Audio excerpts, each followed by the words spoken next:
Hi guys, and welcome to today's live hangout. I am so excited to be here today. Today we'll be talking about soup during National Soup Month and the Snapware Winter Warm-Up. Now Emeril will be here today taking live questions. We also have some great participants who will be asking questions live, and you at home can ask questions as well. Just make sure you log on to Google Plus or Twitter and ask the question using the hashtag #SoupInASnap so that I can see them and so Emeril can see them and so that we can get to your questions and we can get to as many of them as we possibly can. Now today is going to be really, really exciting. I cannot even tell you how thrilled I am to have the one and only Mr. Emeril Lagasse here with us cooking live. He's going to be doing some great soups, and it really couldn't be more perfect considering it's like 6 degrees outside and it's freezing. So welcome, Chef. I'm so excited to have you today.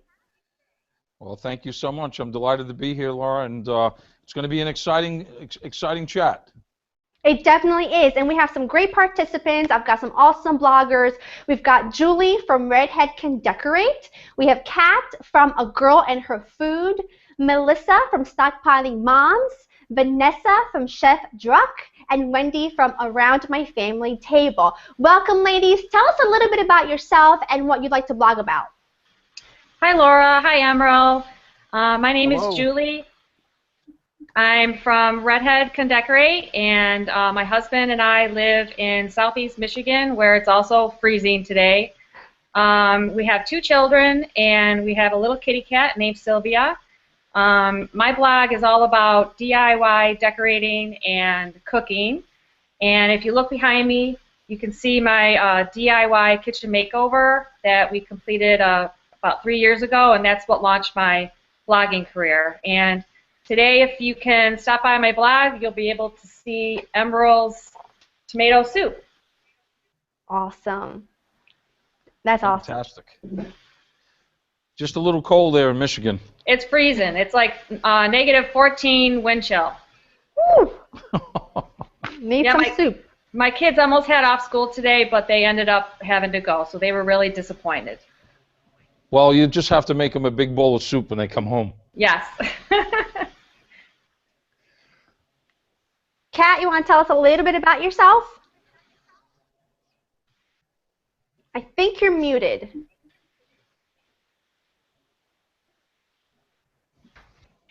Hi guys, it's so nice to meet you. I'm Kat. I live in Chicago. I like to blog about my recipes and food that I'm eating at restaurants in Chicago and while I'm traveling abroad.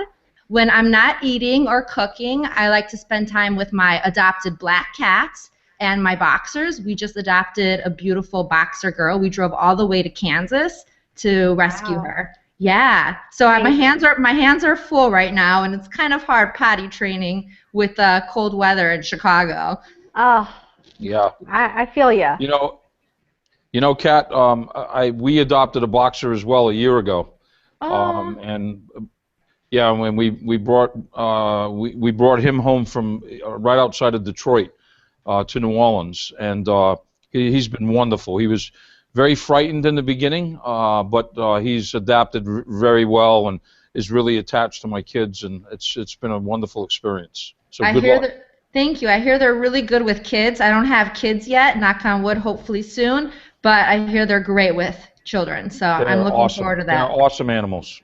Yeah, they're awesome animals. Cool. Awesome. Melissa? Hi, I'm Melissa Jennings. I live in Kentucky, and I blog at stockpilingmoms.com. We're a food, travel, and lifestyle blog, and I also am gluten-free. I have celiac disease. So, Emeril, I, of course, love to follow your daughters. Yes. Have you? Do you have their recent book? I do. The second one? I do. Yeah, it's pretty good. It is. I had nothing to do with it. You don't? They had a good role model. Well, thank you. Yeah, it was very difficult for me getting a handle on that because as young ladies, I had no idea about the disease and had no idea about anything related to gluten other than we consumed a lot of it, and basically Jilly moved to the UK and that's where it really became apparent. And then they got tested, and so that's how that whole thing evolved. But it's very doable for sure. Awesome. And then we have Vanessa. Hi there. I'm thrilled to be here. Hi, I'm Vanessa. Hi. I'm Vanessa Druckmann, a French foodie mom of 4, living in Chicago, and my blog is Chef Druck, French Foodie Mom. Grew up in France and have been in the States for a long time, but I still love all those French flavors, and that's what I try to do on my blog, is share family-friendly French food. Excellent. I love that. And then last but certainly not least, we have Wendy. Hi, I'm Wendy O'Neill from Around My Family Table, and I'm here in beautiful Phoenix, Arizona, where it's 80 degrees today, so it's going to be beautiful. And right now I'm focusing on transitioning my family to gluten-free, dairy-free foods because I'm allergic, and I think families need to have a good base of traditional foods that they can eat. Absolutely. And for those of you who might not know who I am out there, I am Laura Vitale. I host an online cooking show called Laura in the Kitchen, and I also have my own program on Cooking Channel called Simply Laura. So hi and welcome. We've got a lot of cooking to do. I know Chef back there is ready and waiting. He's got some great soup recipes that are. I was reading the recipes, Chef, and I'm thinking to myself, it could not be more perfect considering we just got a ton of snow. It's so cold, and you need something comforting, you need something delicious, soothing, warming, and your recipes are so easy. I think anyone blind could make them, basically. So tell me a little bit about your favorite comfort food, and I mean, I hear that soup is one of your favorite comfort foods. Tell me a little bit about your inspiration behind the Snapware winter warm-up recipes. Well, you know, I think probably most of you know that I moved to New Orleans in 1982, taking over Commander's Palace, and then in 1990, I opened my first restaurant, the flagship restaurant Emeril's, which is going to be 25 years old this coming March. And why I bring that up is because I got reintroduced when I moved to New Orleans to soup. New Orleanians eat a lot of soup. They consume a lot of soup, and it doesn't matter if it's the heat of August or if it's the cold today in January. They just consume a lot of soup. So I took that back and inherited it back, and then my childhood memories began to start kicking off. I remember the very first soup that I made was with my mom. I was 7 years old, standing on a footstool. We made vegetable soup from the vegetables out of the garden. It wasn't very good, but I learned about patience and about layering. And then, you know, all of a sudden, soup has just become a serious part of my comfort and also my family. We're probably a 2 soup a week household, and it ranges, you know, all over the board. It could be a bisque, it could be gumbo, it could be split pea soup.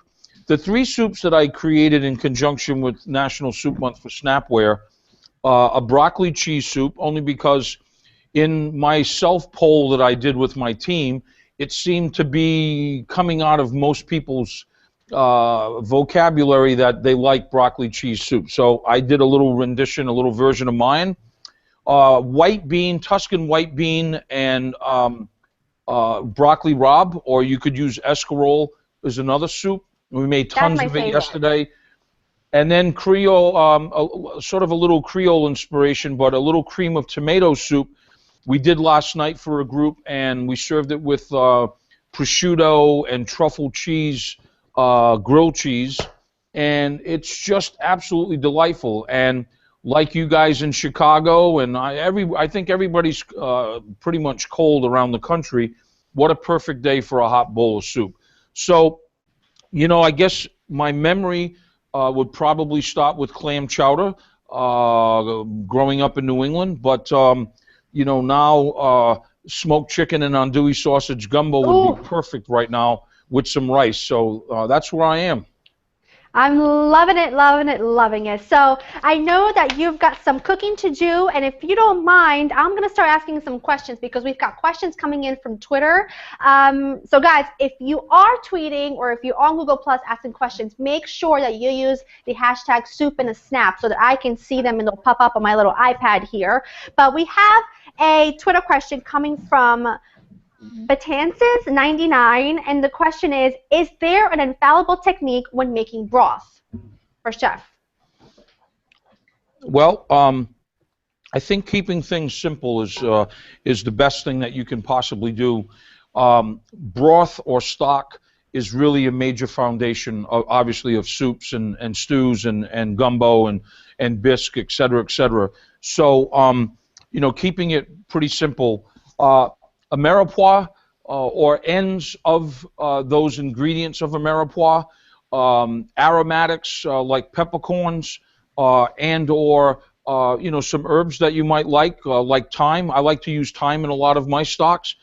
But, you know, there's nothing better than keeping it simple, whether it's a chicken broth or chicken stock that you just take a whole chicken, rinse it really good, take the innards out, cover it with water, add some aromatics, add a Ameripois, simmer it for, you know, 30 to 45 minutes, and you got a perfect chicken broth. I'm also a big fan. I use a lot of shrimp stock. I'm fortunate being in New Orleans and in the panhandle of Florida that, you know, we have the ability to get pretty much shrimp all the time, 12 months a year. There are always shrimp boats out there, so I keep it in a zip bag or in Snapware, and when I'm ready to have enough shells to make a stock, cover it with water, aromatics, Ameripois, and in 30 minutes you got an easy seafood stock or shrimp stock as well. I do the same thing, and it's one of the, to me, you can buy shrimp already like shelled and deveined, and that's great. It's a great time saver, but I always feel like I want the shells so that I can collect enough to make my own stock. That's, like, to me, key to having a really flavorful broth, or even sometimes I like to add a little bit of shrimp stock to like a sauce or something just to enhance the flavor. And I just think, to me, that's free. To me, that's free flavor. I was able to make that stock out of like whatever leftover herbs I have in the fridge, peppercorns, a good pinch of salt is crucial to me in any stock or broth making, and then the free shells that came from my shrimp. So it's a win-win. Yeah, we're very fortunate, you know, in where we live by the Gulf Coast. Probably 8 months out of the year, there's a fresh shrimp availability, even just like people selling them in ice chests. And you know, you're very fortunate to get them most of the time with the heads on. So when you add that component to the stock as well, you get this richness. Yeah, you get this richness, this even more intense flavor. Being a fisherman, that's kind of what I do when I'm not cooking, but that's pretty much every day that I cook. I love also there's certain fish bones that work great that also you can make easy stocks. They freeze well, as you guys know, and so I encourage people, look, you know, go to one of these inexpensive stores and buy a stack of ice cube trays, and when you're done making the stocks, just put them in the ice cube trays when they cool and freeze them, and they're easy to just pop out, Laura, like you were saying, when you just need a little intense flavor on the fly, whether you're making rice or a risotto or whatever. It's really, really simple. It really is, and I think it's key to turning out some of the best food, and it's so simple, and most of the time free, because you're just using the leftovers of a roast chicken or the leftover shells or in the heads from shrimp or some fish bones, and it's phenomenal. And I'm so excited I'm so happy someone asked you that question, because I think it's something that not a lot of people know about, and I just think it's something you should have in ice cube trays and in big tubs at all time in your freezer, stocked up and ready to go. So, do we have any questions from our participants? Yes, I have a question. Emeril, we enjoyed your cream of tomato soup so much. Both my daughters are a little on the picky side, and they're not going to like that I said that, but they are a little bit, and they like the Campbell's tomato soup. I know that's really bad, but they like that, and I wasn't sure if they would like this, but they really loved it. And I think what really took it over the top or kicked it up a notch was the balsamic vinegar, and And I wonder where that inspiration came from. Is that strictly you, or where'd that come from? Yeah, no, that's actually just me. I'm a big believer that sometimes when you combat acidity with acidity, that the acidity washes out, Right. as opposed to getting stronger. I'm a big believer, particularly when I have sauces or when I'm making pastas, of always squeezing a little bit of lemon juice, like from a half a lemon, into the dish at the end, because it just sort of brightens it up, and it sort of just makes it pop. And so when I was making it the very first time, I had fresh tomatoes, and I got a lot of acidity, and I thought, you know what? If I added balsamic vinegar to it, which is aged, then the sweetness of the balsamic, not so much the acidity, as opposed to adding sugar. So many people have grown up with making a tomato-based soup or sauce, and they add sugar to it, raw sugar to it. And there are so many other things that you can do, and balsamic vinegar is one of those things as well. If you were going to add a red wine vinegar or sherry vinegar, it would be different. But the balsamic, because of it being aged, you know, the process of balsamic is going larger to smaller and concentrating the flavor. That's exactly what it did, and it combated a little bit of the acidity. Last night we made a big batch for a group. We used canned tomatoes, Italian tomatoes, that we squeezed by hand as opposed to buying strained or chopped. And the balsamic vinegar also helped that as well. It was absolutely delicious. Mm-hmm. I'm glad that you kids liked it. It's also a very easy recipe, and it's also gluten-free. I had it last night, and probably the prosciutto and fontina grilled cheese sandwich probably made it even better. Oh yeah, oh yeah, oh yeah. Thank you so much for the recipe. It was great, wonderful. Absolutely. That sounds Thank you. amazing. I have another question coming in from Twitter, and this question is from Isa, and they ask, what is a good method to freeze soup? Well, you know what? I would say that it's all about the storage container that you're using, and I have to say that I'm kind of hooked on the Snapware stuff. It's sort of at home. It changed my pantry. Having young kids, as you guys know out there, that you get a lot of boxes. There's a lot of stuff. Everything these days is in this packaging, right? And so we eliminated a lot of the packaging, most of the packaging, and began putting it in Snapware. And I got to tell you, it changed my pantry's life. So for me, it's all about the food storage container. Yeah, I totally agree. And I will add one thing, because I get this question asked a lot. If you're making a soup that requires pasta, or it's got some kind of rice or something to it, add it once. Don't make your soup up until the point of adding your pasta. Don't add it, turn it off, let it cool, freeze it, and then when you reheat it, bring it to a boil, then add some pasta, because the pasta that's sitting in the liquid in the freezer for a long time will swell and will lose all of its texture, all of its flavor, and it really will kind of mess up the consistency of your soup. So that's the only thing I'm going to add, but I do agree 100%, having good storage, having it organized, labeled, whatever you got to do will change the way you look at frozen or anything that you freeze, anything that you store. It's even more visually appealing to me. I'll give you a little tip that I do at home. And obviously I don't have a lot of sophisticated equipment at home as I do in the restaurants, but when I make a soup particularly, or even if I make like a red sauce or a red gravy, whatever you want to call it, after I'm done cooking it, serving it, eating it, or if I'm cooking it ahead of time, even if I'm not going to freeze it then, I put it in the refrigerator. You got to make sure that it's cooled properly. What I do is I add a few handfuls of ice cubes from my ice tray into the soup or into the red gravy, and that sort of cools it even more properly before I store it. It's not really going to affect, as you would think it would affect, the flavor or the taste or the depth of the flavor of that particular soup or gravy. But what happens is when you bring it back the next day, you're still going to get evaporation and concentration, so what you did add as water is going to eventually evaporate and cook out anyhow. That's an amazing tip I did not know about that I will start using right away. So that's a very good one. I never thought of that. But it makes sense. Yeah. It makes total Absolutely. sense. Okay. Well, now you got my wheels turning. See? Now you've got me thinking.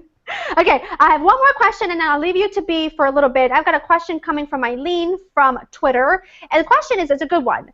What is the best soup, but what's the best winter soup to make in a time crunch? When you have no time, you just have a few minutes to spare, you want something comforting, something warm, you want a bowl of soup, what's the best one to make in no time?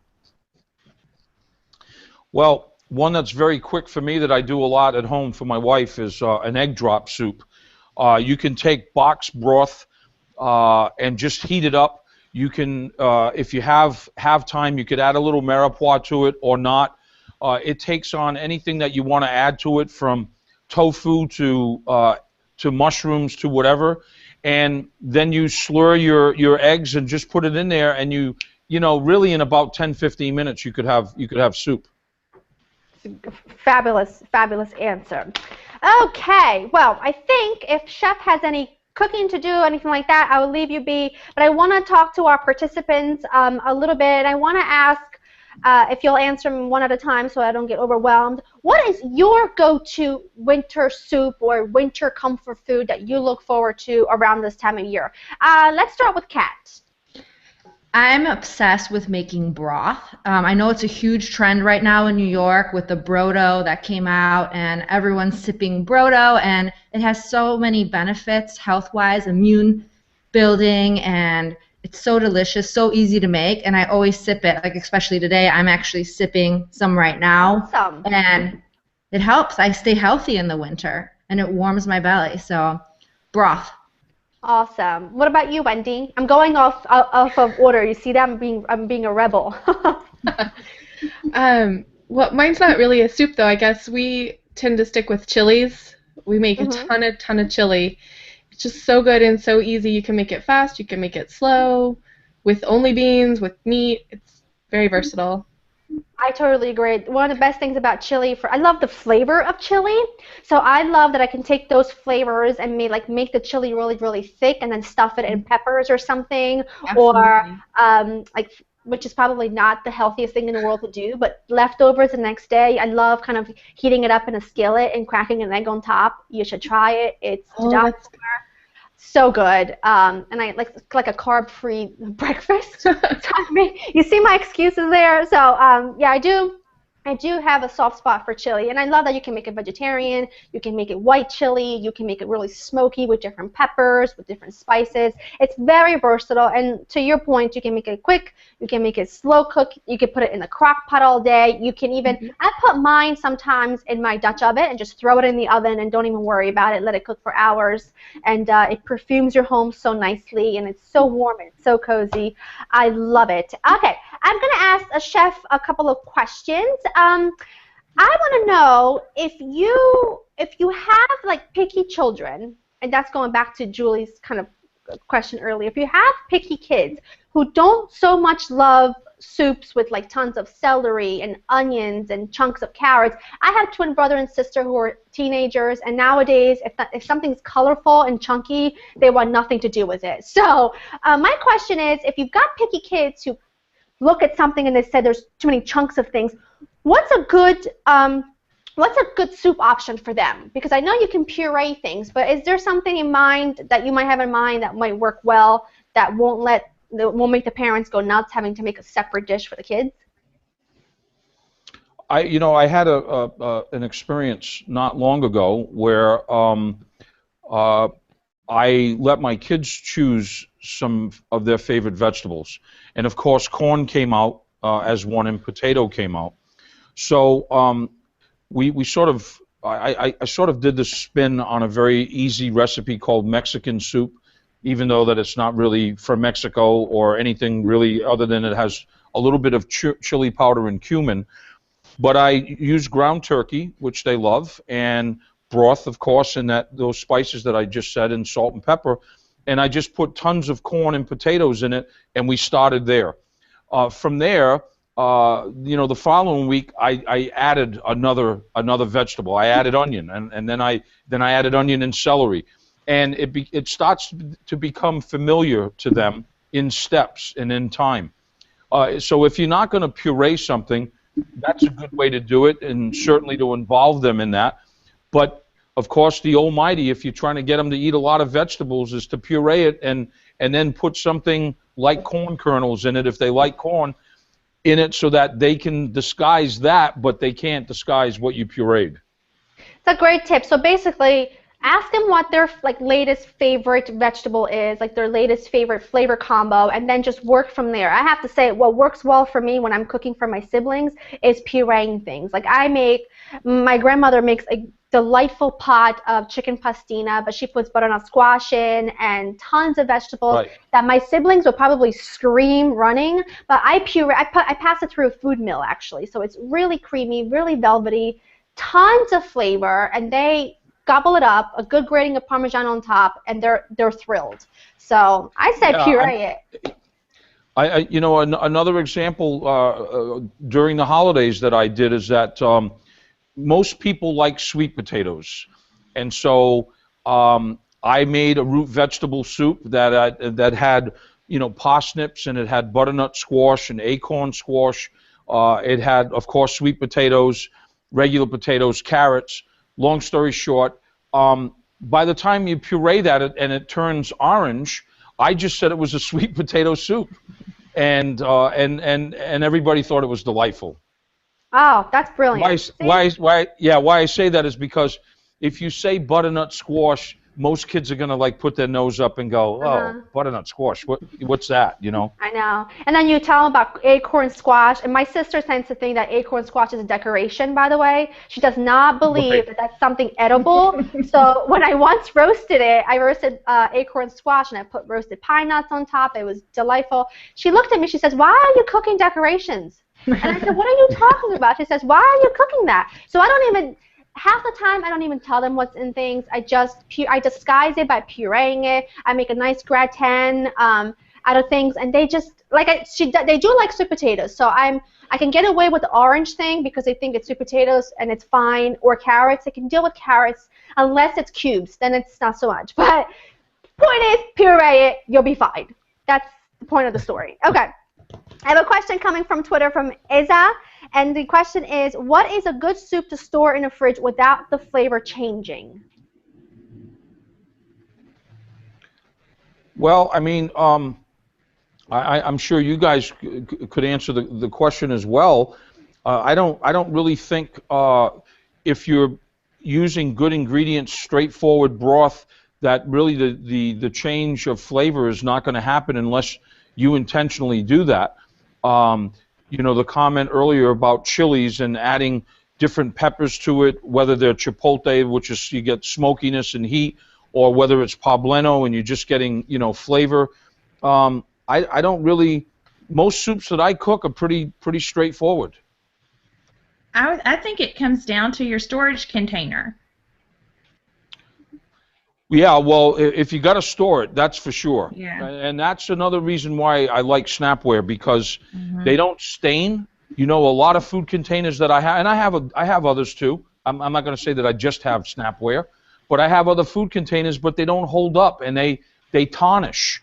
And I have problems with most of them if you're going to microwave something too. Not that I'm a big microwave guy, but my wife does. And that brings me to a good question. Tell me about Snapware, and can you microwave things in Snapware containers? Yes. Yeah, the great thing about Snapware that I love about it is there's two designs now. There's the hard plastic design with the plastic lids that are color coordinated, and then they just came out with a Pyrex base with the same lid. So not only are they freezable, they're also microwavable, they're also dishwasher safe, they're airtight, and they don't leak, and they don't tarnish. So with that mouthful, that sold me for sure. Well, now, because first of all, the fact that the lid fits on both is crucial to me, because I am the queen of having mismatched lids and containers, because I can't keep track of what goes with what, and I just want to make things easy. So this is perfect because the lid works on both, correct? The lids fit on both, whether they're the Pyrex one or whether they're the hard plastic one.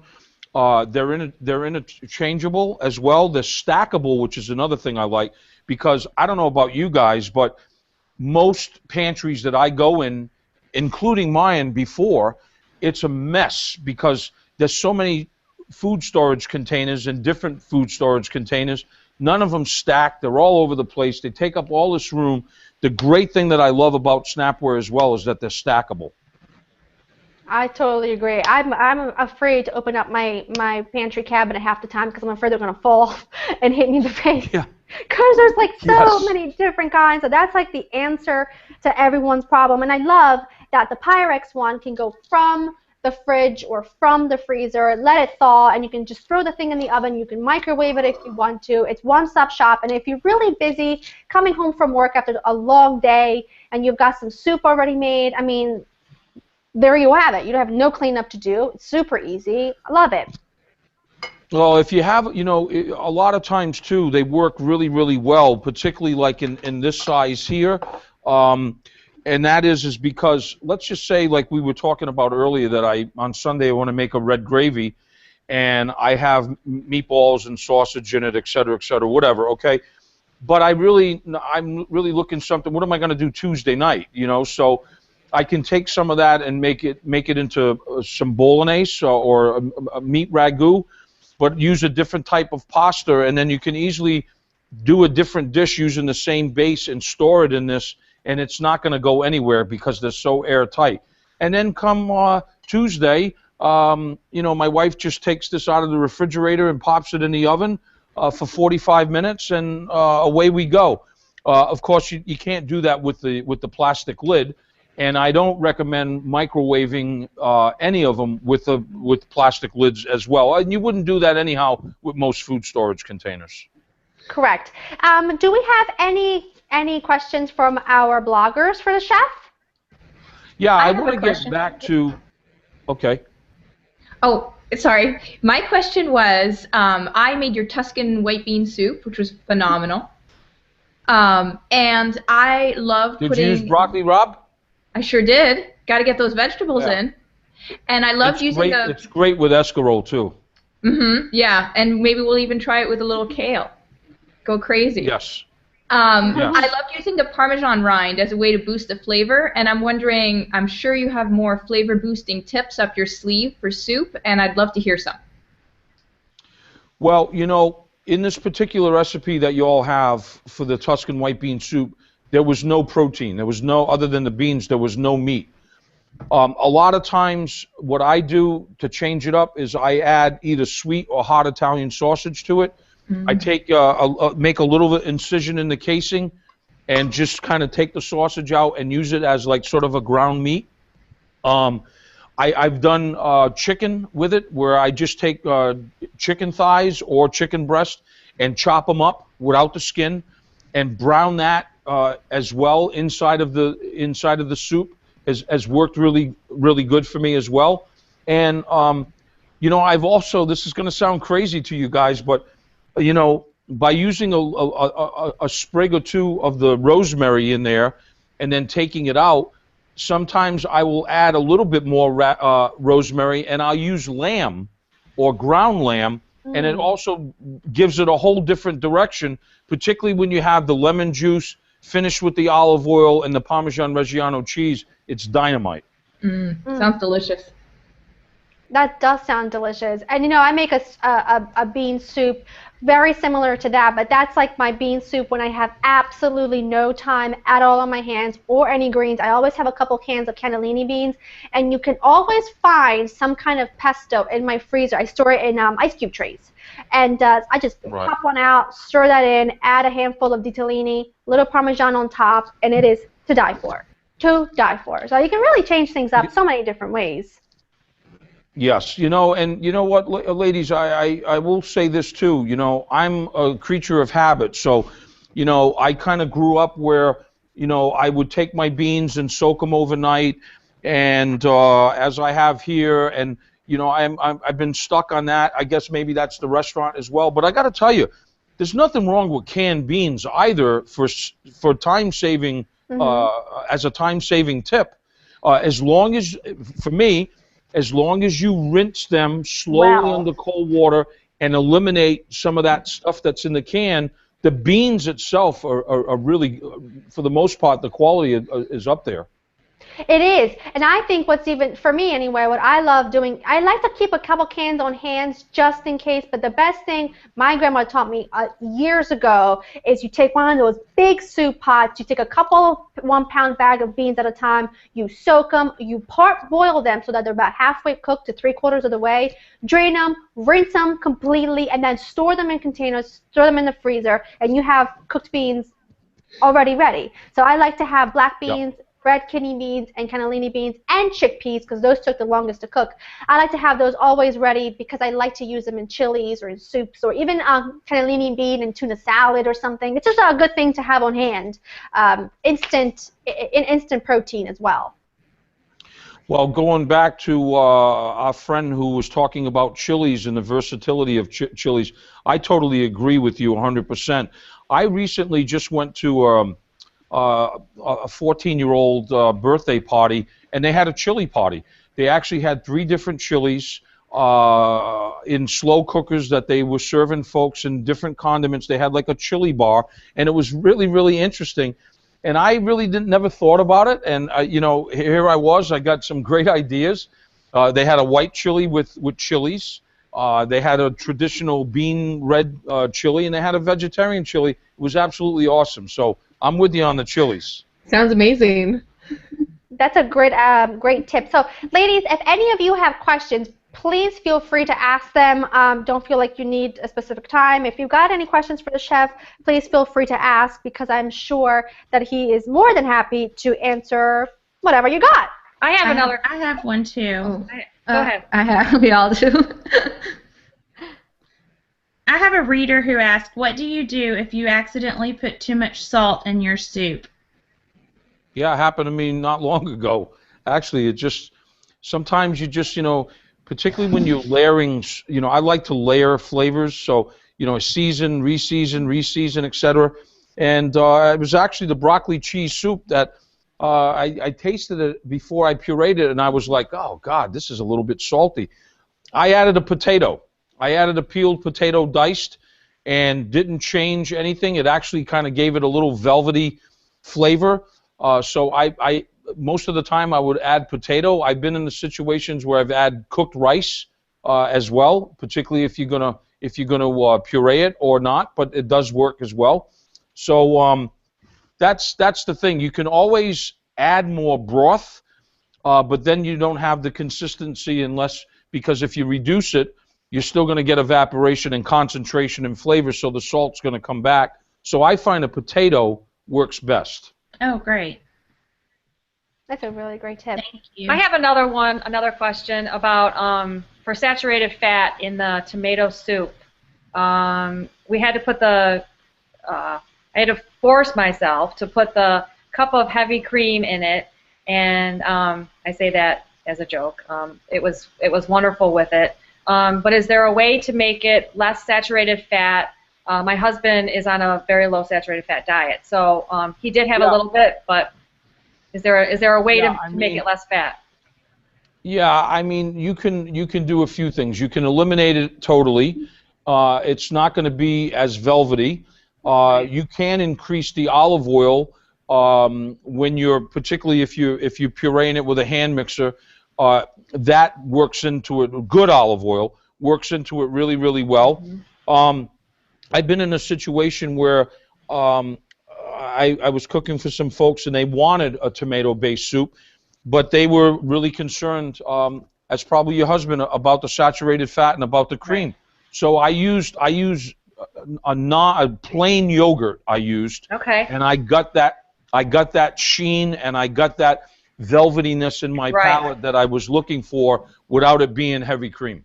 That sounds like a great idea. Yep.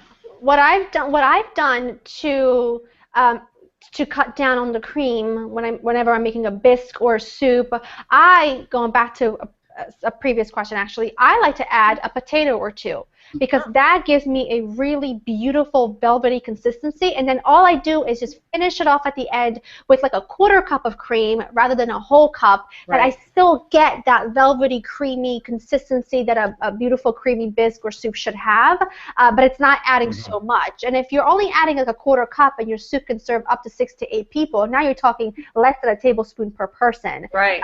But adding it does make a difference in my opinion. You don't have to add a lot, but a little bit goes a long way. I made a cream of broccoli soup not too long ago, and I used the potato as my thickening agent. I used the potato for that beautiful texture and just finished it off with just a hair of cream, not a lot, just a little tiny bit, just to give it a little bit of body, a little bit of velvetyness, a little bit of that something that coats the roof of your mouth like a good creamy soup should.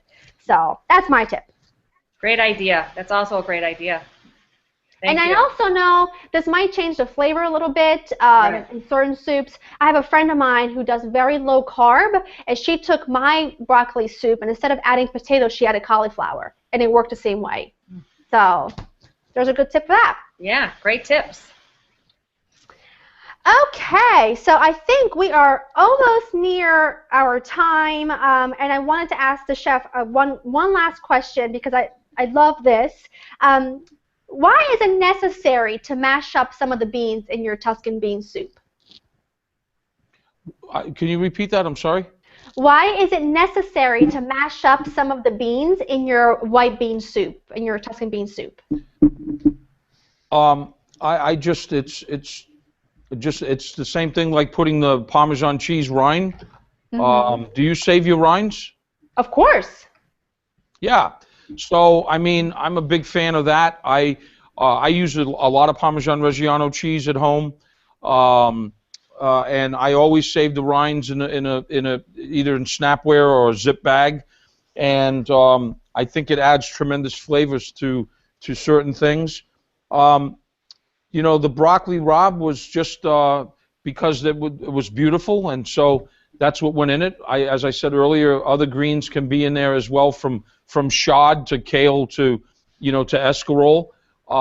When I can find, it's where I live in the South, escarole is not very popular. So it's you know, you can get it once in a while. It's not consistent in the grocery stores. Unfortunately, for some reason chicory is, but not escarole.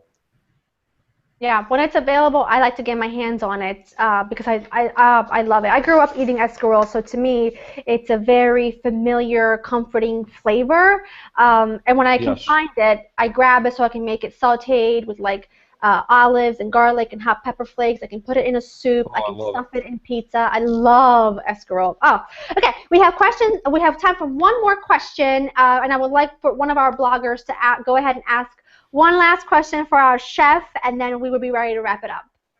I have a question to ask. With you guys saving the Parmesan rinds, do you guys ever make broth or stock for it for your recipes? Yes. Yes, I do. It's delicious. It's the best. It's like for me, I like to put it in just, if I do a simple vegetable broth, like just basic aromatics, basic herbs, peppercorns, a good pinch of salt, put that Parmesan rind in there, let it simmer for a bit, and it's got the most incredible, intense flavor, and that will be the best base for minestrone you will ever have. I guarantee it. Yeah, I'm going to start doing that. That broth for minestrone would be phenomenal and is phenomenal. But I do, sometimes I roast it, sometimes not. I make a cauliflower soup that I use that Parmesan rind broth in. That is absolutely fantastic. And I finish it again, as I was saying early, with lemon juice and a little bit of lemon zest. It's absolutely delicious. Oh my goodness, that sounds phenomenal. Well, thank you, ladies. Thank you to our participants for being here. It was an absolute pleasure. You guys make sure you check them out. They are all absolutely lovely, and it was wonderful being able to chat and having the opportunity to meet you in person, face to face. Well, Laura, thank you so much for hosting, and ladies, it's been a pleasure. Thank you for sharing this with us. Well, thank you so much to Emeril for take the time. You know, you took the time to hang out with us today, and we really, really appreciate it. And now you have the opportunity to hang out at one of his restaurants. Now, what you want to do is go to facebook.com/Snapware and enter to win the Snapware Winter Warm-Up Sweepstakes that's going on from now through January 31st. The grand prize winner will receive a trip to Orlando, Florida, escape the cold, complete with a meal at Emeril's Orlando, tickets to local attractions, and a Snapware product prize pack, and so much more. And also, if you want to get more winter warm-up soup recipes, make sure you check out facebook.com/Snapware. It'll all be there waiting for you. I hope you guys had a great time. A big round of applause for our chef and our participants for asking great questions, and I hope that it was somewhat helpful to you. If you had any questions when it came to soup making, I hope that this was helpful. And now what I want you to do after you enter in your sweepstakes, make sure you make something comforting. Make sure you make a big pot of soup. Store it well because we have got some cold days and nights ahead of us. Thank you so much for watching. I wish you all good luck entering the sweepstakes. And if you are the lucky winner, to go ahead and get to Orlando, tweet some pictures of your warm getaway so that I can sit back, drool, and be jealous of your wonderful time that you're having while we're all stuck here in the freezing cold. Thank you so much for watching, and we'll see you soon. Bye!